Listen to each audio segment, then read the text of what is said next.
Hey, everybody, this is Dr. William Clark, your host of the Dr. William Clark podcast. Glad to be with you all for another episode and glad to be sharing this moment with you as we continue to talk about all things capacity building for nonprofit organizations. And this particular podcast, we're going to be really diving into a topic that's near and dear to my heart.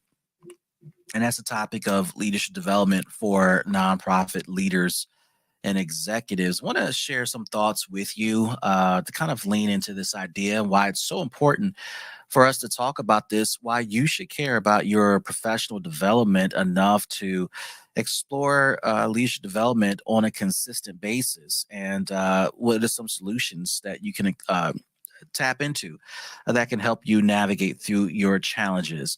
As we get started with our show today, want to let you know that this particular show is brought to you by drwilliampclark.com. This is our website where we have all types of good resources available for you. And there you can visit us to schedule your free consultation. And somebody is standing by to take your call and to schedule a consultation with me or someone else from our team. If you want to talk about your project, if you want to talk about leadership development, if you want to talk about strategic planning or fundraising, go to drwilliampclark.com and somebody will be standing by to help schedule your next appointment.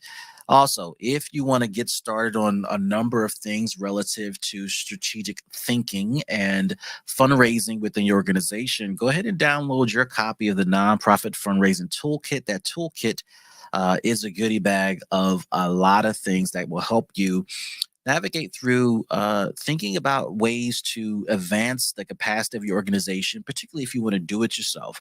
So if you don't have the budget for a consultant, but you want to get started today, go ahead to drwilliampclark.com and download your copy of the Nonprofit Fundraising Toolkit. Now, as we jump into our topic for today, this is an important topic to me because I cut my teeth in leadership development academically and professionally, and it's where I'm classically trained at the master's and doctorate level. And this is an area of interest that I continue to explore and unpack with a number of my clients. Also, in my private time, as I'm reading and researching, I'm always thinking about things through the lens of leadership. And as we talk about this today, what it may look like to develop yourself as a leader or to engage in leadership development, I do want to start with kind of this basic definition and understanding of what leadership development is or what leadership is. And from there, kind of explore what we can do as nonprofit executives to develop ourselves as leaders. Now, as we get started with this, I want to kind of set the stage with defining leadership. And leadership is defined as the ability to influence others, the ability to influence others. And this is why when you take a leadership course or you study leaders of all types and stripes over time, you will find that even the bad actors, those who have amorals or no morals, or who are immoral, if you will, are also considered extraordinary leaders in their own right. And it's not because they've done something that would make you feel good or something that would make you want to bring them home to your mother. But it's because they have fulfilled this basic criteria, this basic definition of what leadership is. And leadership is the ability to influence. So when you think about leadership from that lens, you think about the fact that influence is the beginning and the end and the purpose of what we call and define as leadership, then you can understand why there are folks who might not be your cup of tea who are in fact good leaders. And so with that in mind, we can kind of build upon what we're talking about today around leadership development. Now, if you're going to think about leadership as the ability to influence, you also got to think about leadership from this perspective of self leadership as well. It's the theory that I subscribe to as well, and what I wrote a lot about during my time getting my doctorate. So let's talk about what self leadership is as well. Self leadership, as you might have guessed, is the ability to influence yourself. And this really highlights the role of the nonprofit leader, the role of the nonprofit leader to develop themselves, to be in charge of themselves, to influence themselves. And this is not to suggest that you do this in a vacuum. Quite the opposite. Self leadership is about your ability to be accountable to goals and aspirations and dreams without feeling like you need an external motivation to push you. It's the ability to be mentally strong and to have enough morals and standards and goals and expectations that will motivate you without having someone outside of yourself to push you. So it becomes essential for you to think about leadership in that way because it changes how you think and how you function relative to your own inspiration and own influence. So, again, leadership is about influencing others, self leadership is about influencing yourself. Now, let's build upon this a little bit. We're talking about the idea and the concept of why we should engage in leadership development and what it looks like for nonprofit leaders. Well, there are a couple of things that I want you to think about when it comes to leadership development for nonprofit leaders. Number one, the role of a leash development is to help you advance your work and to go to a whole nother level of production and productivity. This can be relevant to the soft skills or the soft areas of leadership development.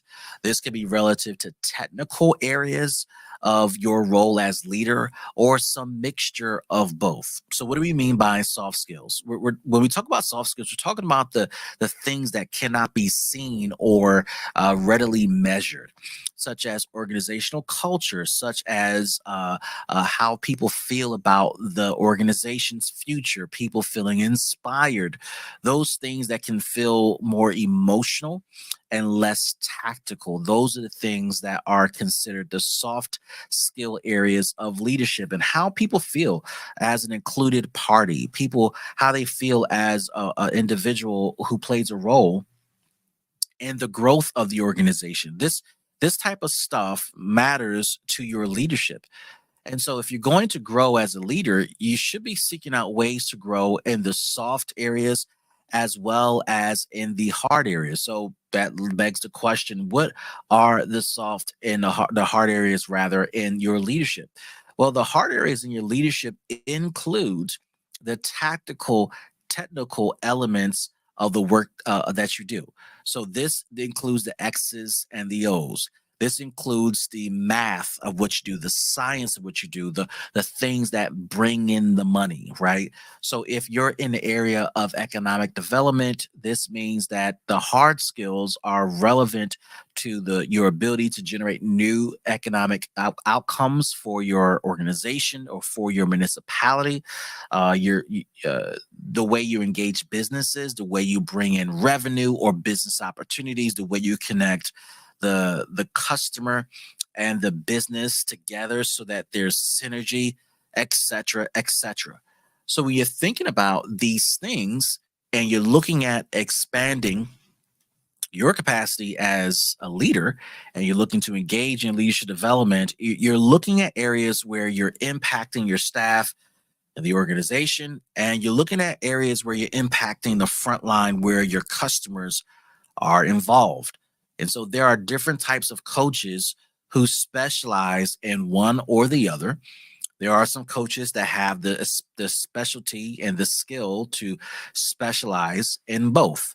And those coaches, particularly who are specializing in both, they are skilled in both areas and have honed their skills because there's a deep connection on the tactical side, and they have found some solutions on the soft side that can address your specific issues. There are some clients that we work with who are working with us, and we don't have the tactical experiences or the tactical skill sets that would traditionally make us a qualified coach. But they come and check out Eli Patrick and yours truly because they've connected with our ability to surpass some of the, if not all of the technical hurdles to coach them. And we show our value on the soft side. So the soft side of developing leaders, the soft side of developing self leaders, the soft side of assessing the challenges of an organization, the lack of performance. Our clients are very much interested in the three secrets of successful fundraising and capacity building, the three secrets to successfully managing and building a new book of business or rebuilding your organization or your business. They're interested in the five strategy questions. They're interested in the self leadership assessment.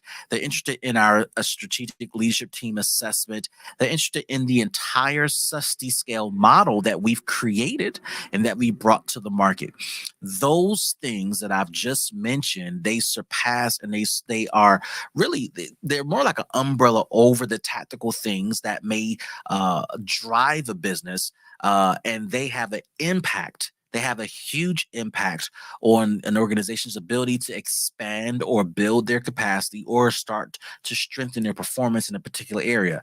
And because we may not have the tactical skills, our team is brought on to build the soft skills and to create the groundwork and to soften the ground, if you will, for the tactical coach to come in and do their job and to do it effectively. Because now the ground has been turned over, the environment has been set, the culture has been reset.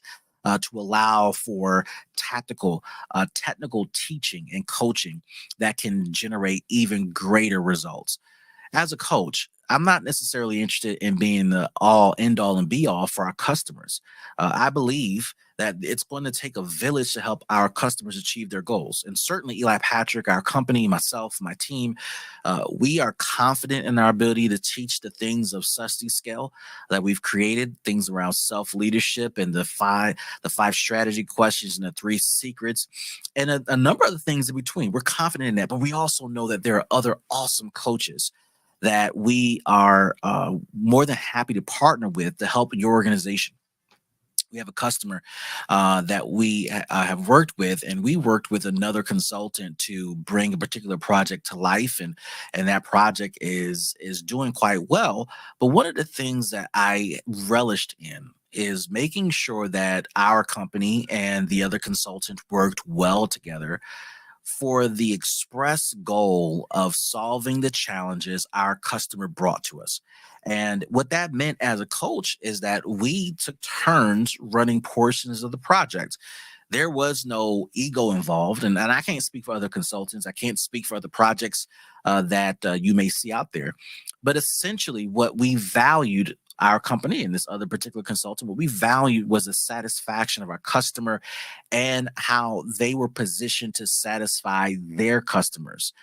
At the end of the day, if you are a nonprofit leader and you're looking to bring on consultants and coaches to help you address a specific issue or a series of issues, it's going to be important that you think long and hard about the combination of coaches that you bring on, the combination of consultants that you bring on, so that you're bringing on the right mix, the right portfolio of folks that can speak to your situation, that can help you solve your specific problem. And as one rolls off and the other rolls on, there's a seamless transition. And if you're fortunate to have a consultant and a coach who can do multiple things for you, by all means, build that relationship. We have been brought on with our customers to do just that.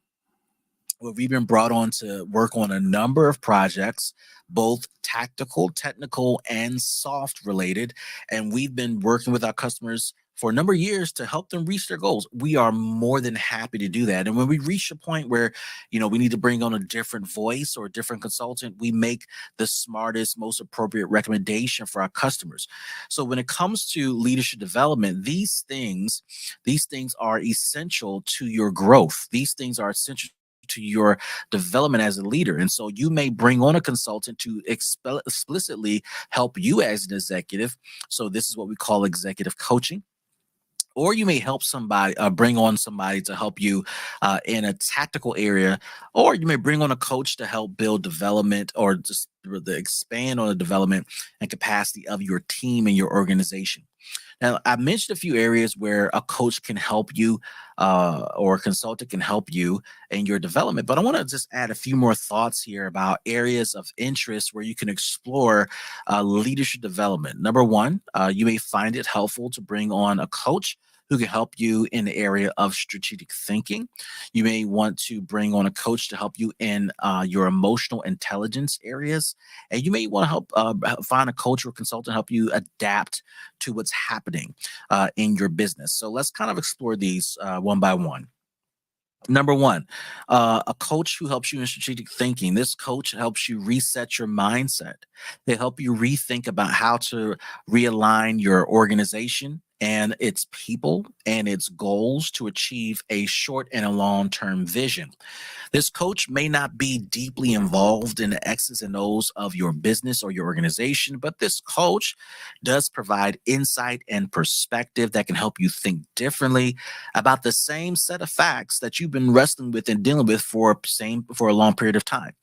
And a strategic thinking coach can look at the same set of facts, look at the same situations you're dealing with, help you rearrange those puzzle pieces to get them in the right position, and it can unlock that coach, that consultant can help you unlock some of the locks you feel, help you overcome the barriers that you have not been able to jump over.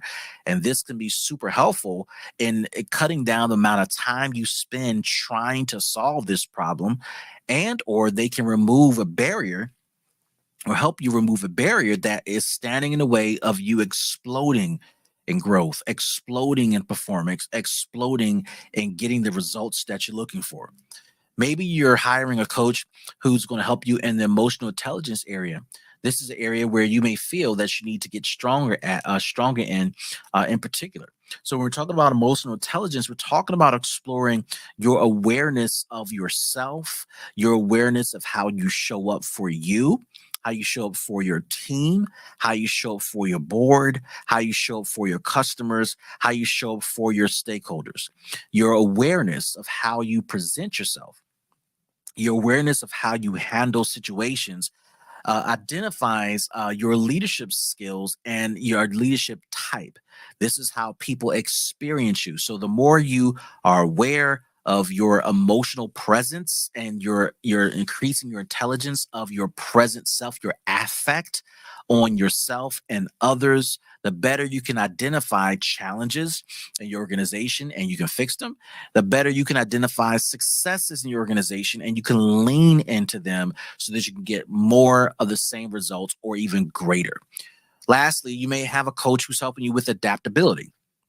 This is a coach who's helping you to navigate through rather the changes in the marketplace, changes in your organization, changes in funding, changes in policy, crises that may pop up or lead you through an intentional transition where that you may be initiating or leading you through transitions that are completely unexpected. And these are just some of the areas that a coach can help you with in your leadership. Again, we talked about the tactical areas, how to do this, to do this, to do this, to get that outcome. That can be included as well. Something to think about. Let me just pause here before we jump into these other components. Again, this particular episode is brought to you by drwilliampclark.com. If these things are interesting to you, these things are fascinating to you, and this is right up your wheelhouse, we're going to encourage you, going to challenge you right now as you're listening to this particular episode to go to drwilliampclark.com and schedule a consultation. Or why don't you go ahead and tap into some of the books and resources that we have on our website that are geared towards leadership development, capacity building, strategic planning, etc. Maybe you want to connect with us on social media. Well, you can find me on any platform that we are present on at Dr. William P. Clark. Again, Dr. William P. Clark. And if you haven't gotten your copy of the Nonprofit Toolkit, go ahead over again to drwilliampclark.com. Download your copy of the Nonprofit Fundraising Toolkit. It is worth the download. It is worth the access to help you get from here to there just a little bit faster. So we're in the middle of this amazing conversation about leadership development, and something I want to highlight for you, for leaders who are listening to this and you're leading your organization. One of the things that you may notice and mention or to yourself and to others is that I don't have time to engage in leadership development. I don't have a budget for it. I'm going to challenge you on all those fronts because those are excuses that we make when we don't really look at opportunities that are out there. I don't have time. You don't have time to develop professionally, but you have time to deal with a crisis that could have been averted.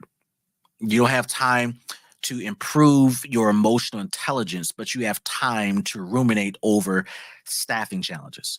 You don't have time to get better as a leader, but you have time to gossip with your other executive directors and colleagues about what you hate about your senior staff, right? This is an imbalance and downright hypocritical of leaders when they have time to do a bunch of nonsense, but they don't have time to be intentional about their development.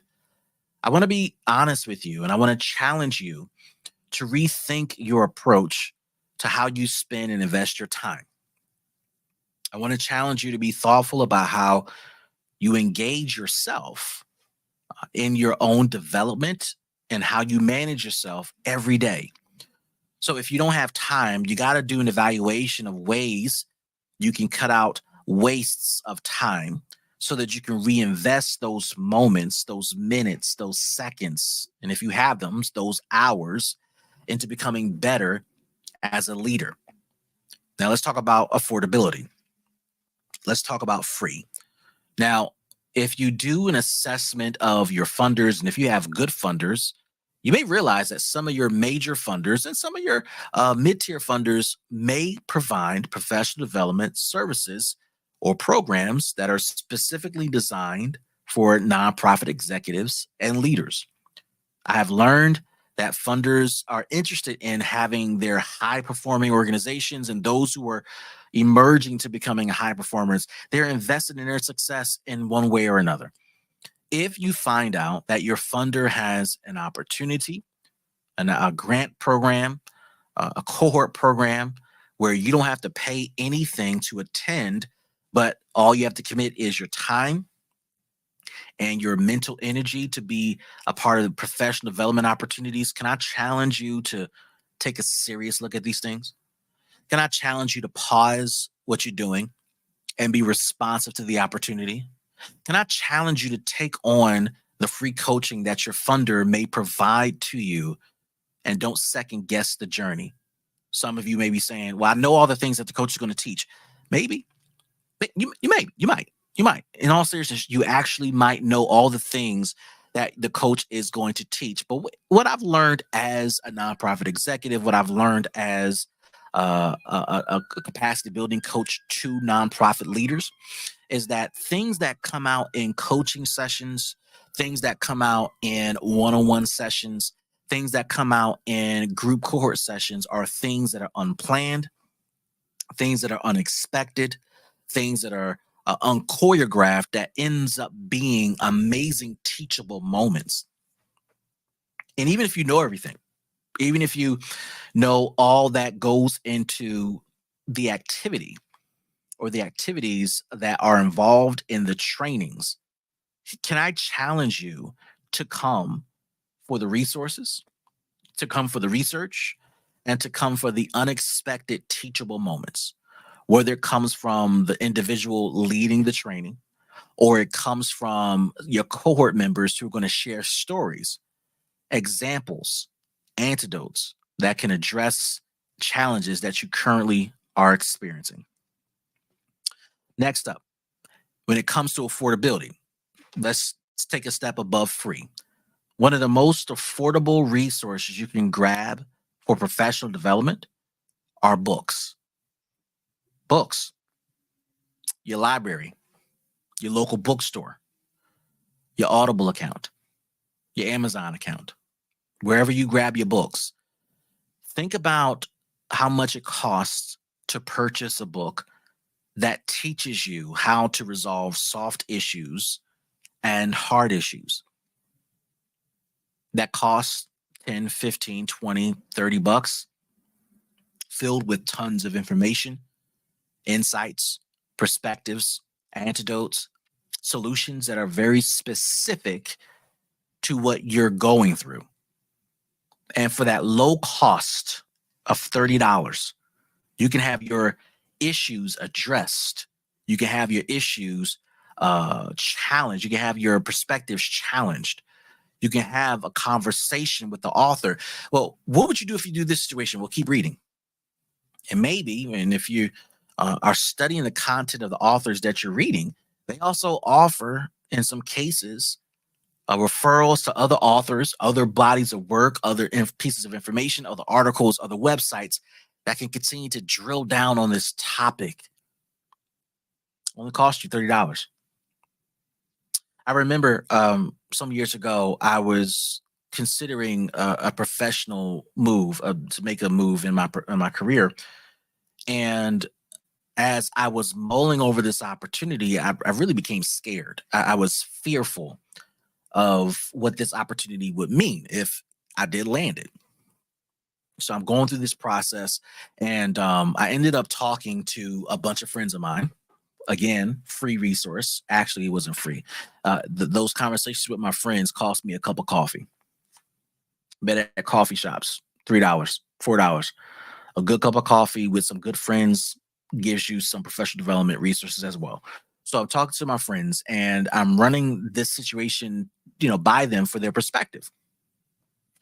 And in between meetups, pre-scheduled meetups, might I add, with my friends, I was doing a one-on-one. My wife bought me a particular book, and she bought this book that was specifically for reasons she thought I would benefit from it. And first of all, she was right. She was absolutely right. This particular book was transformational because it was right up my alley.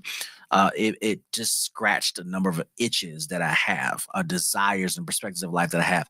And so that book was a phenomenal read. But as I kept reading the book, hear me now. As I kept reading the book that was feeling good, sounding good, and just continuing to talk to me, there was a particular section in the book that spoke to this fear that I was working through in my professional career as I was exploring this next step. I could not believe what I was reading. And I was not expecting the author to address this particular issue that I may have created for myself or whatever the case may be. I know I was freaking out. This author addressed this particular issue, and he addressed it in depth to the point that it changed everything, not only about this situation that I was trying to deal with, but it changed everything about my life. That one section, that one chapter, that one paragraph, that one sentence, it poured into me in ways that some of my friends were trying to pour. And so my friends, their advice, their perspective, my wife, her advice, her perspective, this book, that this person's perspective about the situation, it all created this professional development opportunity for me that got me over my fear and also changed my life for the better forever. I don't remember how much the book cost my wife. Let's say it cost her $30. It was well worth the investment. That $30 has paid dividends in my marriage, in my life, in my ministry, in my business, and my various relationships over and over and over again. I know you're super, super busy as an executive director, as a CEO. I know you're super busy, but I want to challenge you to find time to read. And if you can't physically read a book, perhaps you might find some enjoyment in consuming books in audio format. Get an Audible account or any other account that has books that are read out to you. If you're like me, that's how I consume a lot of my books these days.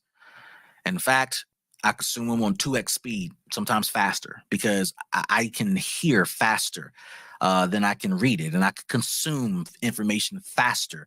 And so what may be a 10-hour book ends up being a 5-hour book right over a couple days or a couple hours because it's on 2x plus speed. That's me. And if you're like me, where you find a book that's so good, you're not only taking notes in your journal, I got to download the physical copy on my Kindle too, just so I can highlight specific stuff and take notes. And I got the audio version just because I just want to have multiple copies. Whatever scratches that itch for you, can we just take out the excuse of affordability of a coach? Buy the book. In fact, This episode is brought to you by drwilliambclark.com, and I've been challenging you and encouraging you to download the Nonprofit Fundraising Toolkit. In that toolkit, you got apps to help you develop your own strategic plan, your own master grant application, your own fundraising plan. I got an app in there to help you write grants faster. Yep, to write grants faster. I got courses from my master's programs that I've hosted and taught for years that speeds up knowledge around fundraising, capacity building. I have several books in that same toolkit, all types of goodies. All you got to do to access that information is to download the toolkit.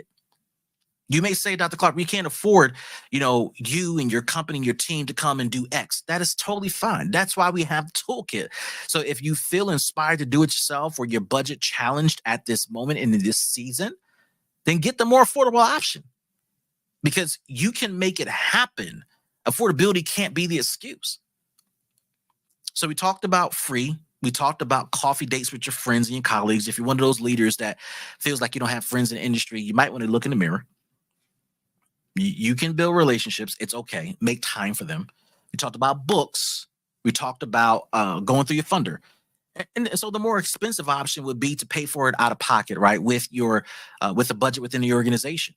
You may decide before we hire the next employee, we're going to invest in a coach who's specifically going to work with me or work with our team or work with our product lines or work with a specific department to provide soft skills or technical skills that's necessary to get us to the next level. And then when that person completes their work, then we hire for a more long-term position for what we need to get done in our organization.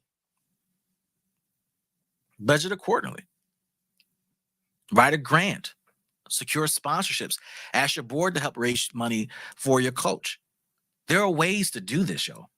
And what you end up finding out is that, one, you raise money, you find out how to raise money for this coach. You can find and utilize those same methods that you use to pay for your coach to pay for other things, to raise money for other necessary needs and expenses in your organization. There are dividends to this. There's an ROI to this that goes beyond what the coach provides. It's a mindset shift. It's a shift in your approach to running your business, to running your organization, to leading your teams. Your coach, leadership development, your consultant can help you overcome barriers. We talked about some of those. We're giving you some examples of how this works. I think the last thing I want to leave you with is how a coach and a consultant, particularly in areas of leadership development, can help you with building a culture of ongoing learning. So pivotal, so powerful that there's constant learning happening. You don't have to rely upon how you were trained in college years ago, or you got to rely upon what you learned from a conference 10 years ago. You can have ongoing learning brought in-house through your coach, through your consultant. This person who is likely on the front line of, or the front of the cutting edge, bleeding edge of areas of teaching and development that can help you. When you bring them in, when you buy their books, when you download their articles, you join their blogs, read their newsletters, you listen to their YouTube page, listen to their podcast, like the Dr. William P. Clark podcast, you're getting the cheat codes, the things that you don't have to research yourself. In fact, you're subscribing to the skills and the knowledge and information of a person you feel confident in and learning from. And you build a culture of professional development that is ongoing. You build a culture of continuous learning. You build a culture that says, we never stop growing. I think that's an important cultural element to add to your organization. For all your staff, technical staff, and otherwise, we want you to continue to develop and grow. So set the tone. Set the tone in your organization. Set the tone by engaging in ongoing development and learning. Set the tone by taking advantage of free resources and not blowing them off. Just funders, they spend good money on these things. They raise good money so that you can be trained and developed. Take it. If you don't want to take their money and take their resources to get trained, developed, then pay for it. No matter how you slice it, it's going to require an investment of something. You leverage your network of friends and cohort members who do the same work, other CEOs, other COOs, other CPOs, other CIOs, CFOs, whatever the case may be. Go out to lunch, pay for coffee, listen, engage, ask questions, start a circle, a group of people that you can get with and just have open, honest conversation with these folks who do similar work that you do. Get books, download audiobooks, get your copy of the Nonprofit Fundraising Toolkit at drwilliampclark.com. Whatever it takes, don't stop growing and don't stop investing in your leadership, because your organization, they benefit from it. Your customers benefit from it. Your stakeholders benefit from it. And guess what? You benefited from it too.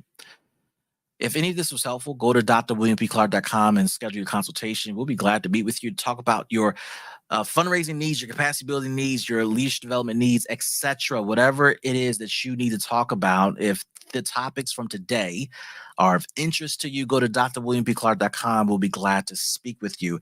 And again, we keep talking about the toolkit. You got to get it. Go to drwilliampclark.com and download the Nonprofit Fundraising Toolkit. Get your copy today. This is Dr. William Clark. It's been my pleasure speaking with you today. Be safe.